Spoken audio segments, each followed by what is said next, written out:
একটি ছোট সবুজ গ্রাম ছিল। গ্রামের মাঝখানে ছিল একটি পুরানো কূপ।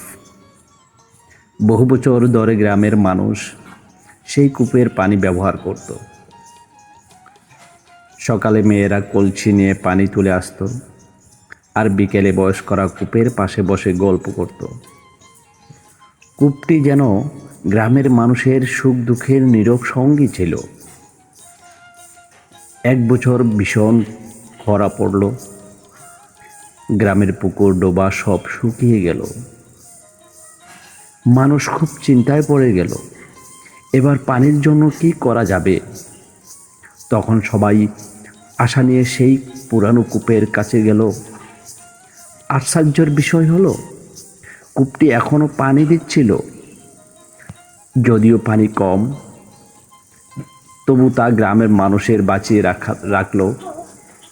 সবাই বুঝল, এই কূপ একটি পানির উৎস নয়, বরং গ্রামের সবার প্রতীক। এরপর গ্রামের মানুষ সিদ্ধান্ত নিল কূপটি যত্ন নেবে। তারা কূপের চারপাশে পরিষ্কার রাখলো, নতুন করে বানালো, আবার কখনো অপচয় করবে না বলে প্রতিজ্ঞা করলো। যে সম্পদ আমাদের জীবন বাঁচায়, তার যত্ন নেওয়া আমাদের দায়িত্ব।